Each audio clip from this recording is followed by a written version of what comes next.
ഞാൻ ഈ നന്ദി പ്രമേയത്തെ എതിർക്കുകയാണ് സാർ.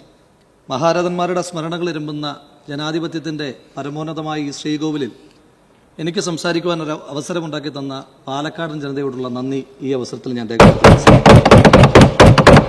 ഉയർന്ന അഭിമാനബോധത്തോടു കൂടിയിട്ടാണ് സാർ ഞാനിവിടെ നിൽക്കുന്നത്. കാരണം ഞാൻ തോൽപ്പിച്ചത് വർഗീയതയാണ്. അത് BJPയുടെയും സംഘപരിവാറിന്റെയും വർഗീയത മാത്രമല്ല, അവരോട് കിടപിടിക്കുന്ന കമ്മ്യൂണിസ്റ്റ് പാർട്ടിയുടെ വർഗീയതയും കൂടെ പരാജയപ്പെടുത്തിയിട്ടാണ് പാലക്കാടൻ ജനത എന്നെ നിയമസഭയിലേക്ക് എത്തിച്ചിരിക്കുന്നത്.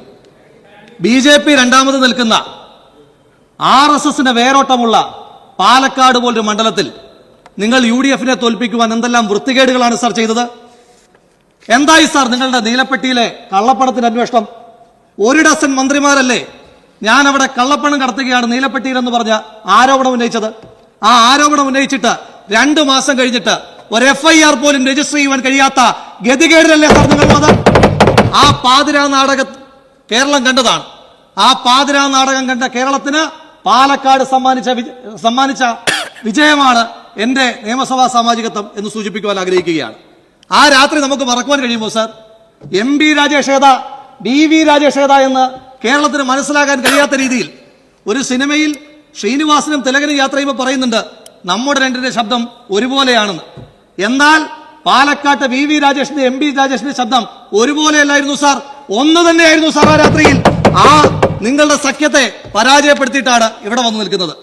പച്ചവെള്ളത്തിന് തീ പിടിപ്പിക്കുന്ന പച്ചവർഗീയത നിങ്ങൾ പറയാൻ തുടങ്ങിയിട്ട് കാലം എത്രയായി? ഫസലിനെ കൊന്നതിന് ശേഷം അദ്ദേഹത്തിന്റെ രക്തം പുരണ്ട വസ്ത്രം അമ്പലത്തിൽ കൊണ്ടുപോയിട്ടിട്ടും TP ചന്ദ്രശേഖരൻ എന്ന നിങ്ങളുടെ കൊടി പിടിച്ച പഴയ സഹപ്രവർത്തകരെ കൊന്നിട്ട് മാഷാള്ള പതിച്ച സ്റ്റിക്കറാണ് എന്ന് പറഞ്ഞിട്ടും അവസാനിപ്പിക്കാതെ വടകരയിൽ നിങ്ങൾ എന്ത് വൃത്തികേടാണ് സർ കാണിച്ചത്? കേരളത്തിന്റെ മതേതര പാരമ്പര്യത്തെ ഉയർത്തിപ്പിടിക്കുന്ന ഷാഫി പറമ്പിലിനെ പോലെ ചെറുപ്പക്കാരൻ, അയാളുടെ മതേതര മുഖത്തിന് നിങ്ങൾ കൊടുത്ത വ്യക്തമായിരുന്നില്ലേ കാഫിർ സ്ക്രീൻഷോട്ട്? എന്നിട്ട് അതിന്റെ അന്വേഷണം എന്തായി സാർ? ആ കാഫിർ സ്ക്രീൻഷോട്ടിന്റെ പരാതി കൊടുത്ത ആളുകൾ തന്നെയാണ് ആ സ്ക്രീൻഷോട്ട് ഉണ്ടാക്കിയതെന്ന് തെളിയിക്കപ്പെട്ടിട്ടില്ലേ സാർ? ആ കാഫിർ സ്ക്രീൻഷോട്ട് പൊതുസമൂഹത്തിന് മുന്നിൽ നിങ്ങളെ എക്സ്പോസ് ചെയ്തപ്പോഴെങ്കിലും നിങ്ങൾ ആ പച്ചവർഗീയത പറയുന്ന വൃത്തികെട്ട പണി നിർത്തുമെന്ന് വിചാരിച്ചു. നിർത്തിയില്ല സാർ. ആ കാഫിർ സ്ക്രീൻഷോട്ടിന്റെ പ്രിന്റഡ് വേർഷൻ അല്ലേ പാലക്കാട്ട് നിങ്ങൾ സിറാജ് പത്രത്തിലും സുപ്രഭാത പത്രത്തിലും കാണിച്ചത്? എന്താണ് സാർ നിങ്ങൾ ചെയ്തത്? സന്ദീപ് വാര്യർ പറഞ്ഞതും പറയാത്തതുമായിട്ടുള്ള കാര്യങ്ങൾ നിങ്ങളൊരു പത്രത്തിൽ പരസ്യമായി കൊടുത്തു. എന്നിട്ട് പറഞ്ഞു ഈ വർഗീയ നാവിനെ അവസാനിപ്പിക്കണ്ടേ എന്ന്. എന്തുകൊണ്ടാണ് സാർ നിങ്ങൾ അങ്ങനെ പരസ്യം കൊടുക്കുമ്പോൾ നിങ്ങൾ സുപ്രഭാതത്തിലും സിറാജിലും മാത്രം കൊടുത്തത്?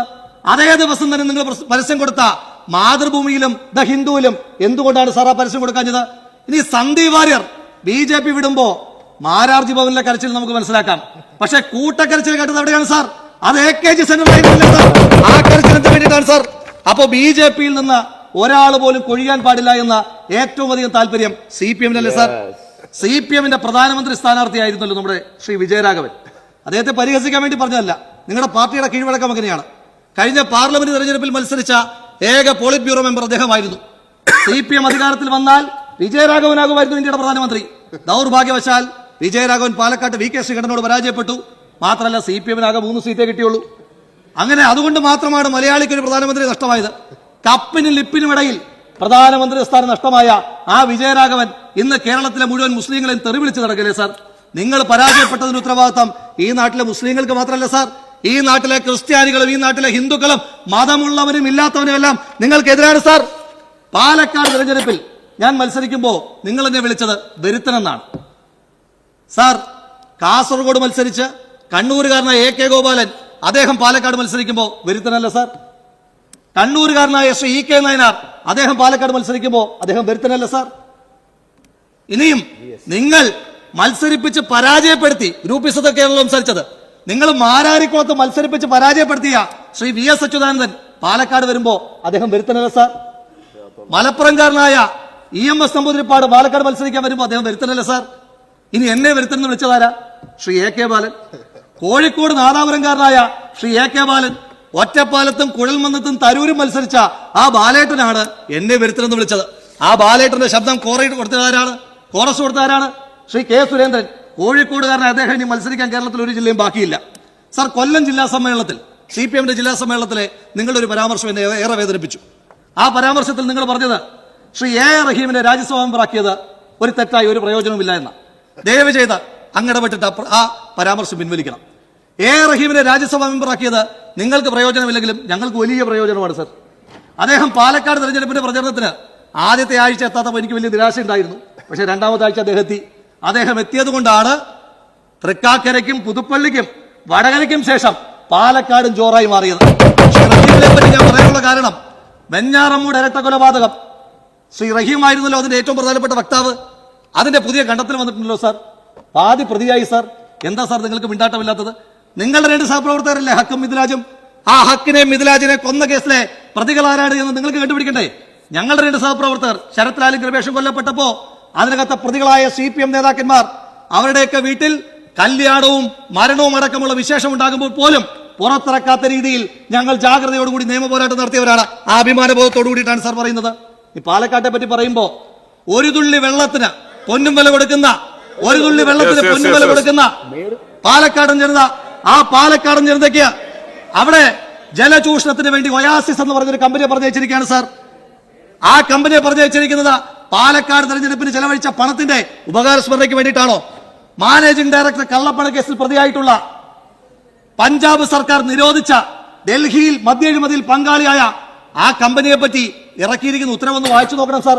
ആ കമ്പനിയെ പറ്റി പാടിപ്പോറ്റുന്ന ശ്രീ MP രാജേഷിനെ കാണുമ്പോ ശ്രീ പിണറായി വിജയന് പൂവരണി നമ്പൂതിരി പോലെയാണ് ഒയാസിസ് എന്ന് പറയുന്ന കമ്പനിക്ക് ശ്രീ MP രാജേഷ് എന്ന് സൂചിപ്പിക്കുവാൻ ആഗ്രഹിക്കുകയാണ് സാർ. പറഞ്ഞത് ഒയാസിസിനെ കൊണ്ടുവന്ന ബ്രൂവറി തുടങ്ങുന്നത് കാർഷിക മേഖല മെച്ചപ്പെടുത്താൻ വേണ്ടിയിട്ടാണെന്ന്. അപ്പൊ ഇനിയും തൊട്ട് എന്താണ് സാർ ഞങ്ങൾ പാലക്കാട് നെൽപ്പാടത്ത് വെള്ളത്തിന് വരെ കള്ളൊഴിച്ചാൽ മതിയോ സാർ? ഇനി പാലക്കാട്ടെ കർഷകരോട് നിങ്ങൾക്ക് ആഭിമുഖ്യമുണ്ട് എങ്കിൽ പാലക്കാട് കാർഷിക പാക്കേജ് നടപ്പാക്കണം സാർ. ബഹുമാനപ്പെട്ട കേരളത്തിന്റെ മുഖ്യമന്ത്രി അടക്കമുള്ള നിങ്ങൾ മന്ത്രിമാരടക്കമുള്ള ഭരണപക്ഷ MLA അടക്കമുള്ള ആളുകൾ പാലക്കാട് പറഞ്ഞ വാഗ്ദാനങ്ങൾ നടപ്പാക്കണമെങ്കിൽ ഒരു പ്രത്യേക ബഡ്ജറ്റ് തന്നെ പാലക്കാട് ആവശ്യമാണ് സാർ. എന്നിട്ട് നിങ്ങൾ എന്താണ് സാർ ചെയ്തത്? പാലക്കാടിന് കാർഷിക ഗ്രാമീണ റോഡുകൾ അനുവദിക്കുമ്പോൾ ഭരണപക്ഷ MLA 8 കോടി, പാവപ്പെട്ട പാലക്കാടിന് 4 കോടി മാത്രമേ ഉള്ളൂ സാർ. ഇവിടെ എല്ലാ MLA തുല്യരായി പരിഗണിച്ച ശ്രീ ഉമ്മൻചാണ്ടി എന്ന് പറയുന്ന വലിയ മനുഷ്യൻ നിങ്ങൾ ഓർക്കണം. അതുകൊണ്ട് തന്നെയാണ് സത്യമായി ഈ മനുഷ്യൻ നീതിമാനായിരുന്നു എന്ന് അദ്ദേഹത്തിന്റെ കല്ലറയിൽ എഴുതി വെച്ചിരിക്കുന്നത്. ഇനിയും ഇന്ന് വന്നിരിക്കുന്ന ഒരു പരാമർശമുണ്ടല്ലോ, ഞാനൊരു കവിത ചൊല്ലുകയാണ്. രോഗദുരിതകാലവും കാലവർഷകെടുതിയും ആയിരങ്ങളെ കവർന്ന നാളിൽ നീ തളർന്നില്ല എന്നാണ് നമ്മുടെ പൂവത്തൂർ ചിത്രസേനൻ ശ്രീ പിണറായി വിജയനെ പറ്റി പറഞ്ഞത്. ശരിയാണ്, തളരാതെ ഇരുന്ന കൊള്ളയടിച്ചതിന്റെ കണക്കുകൾ CAG റിപ്പോർട്ടിലൂടെ പുറത്തു വന്നിരിക്കുകയാണ്. ബഹുമാനപ്പെട്ട മുഖ്യമന്ത്രി അദ്ദേഹത്തെ പറ്റി പാടിപ്പുകഴ്ത്തുവാൻ വേണ്ടി പൂവരണി നമ്പൂതിരിയും പൂവത്തൂർ സതീശനും ഒക്കെ പൂവത്തൂർ ചിത്രസേനനും ഒക്കെ പറയുന്നത് അദ്ദേഹം കാറ്റിൽ പറക്കുന്ന കഴുകനാണ്, അദ്ദേഹം തീയിൽ പായുന്ന കുതിരയാണ്, അദ്ദേഹം സൂര്യനാണ്, അദ്ദേഹം കനൽത്തരിയാണ്. എനിക്കൊരു കാര്യം കേരളത്തിന്റെ മുഖ്യമന്ത്രിയോട് പറയാനായിട്ട്, ഈ പാടിപ്പുകഴ്ത്തുന്നവരിൽ അങ്ങേ അപമാനിക്കുകയാണ്. ഈ പാടിപ്പുകഴ്ത്തുന്ന ഒരാൾ പോലും അങ്ങൊരു മനുഷ്യനാണ് എന്ന് പറയുവാൻ തയ്യാറാകുന്നില്ല എന്നുള്ള കാര്യം ഇനിയെങ്കിലും ഒന്ന് തിരിച്ചറിയണം എന്ന് മാത്രം സൂചിപ്പിച്ചുകൊണ്ട് പാലക്കാടിനോടടക്കം കാണിക്കുന്ന അവഗണന, ആ അവഗണന ഈ സർക്കാരിന്റെ നയമായി മാറ്റുമ്പോ ഈ നന്ദി പ്രമേയത്തെ ഞാൻ എതിർക്കുകയാണ്.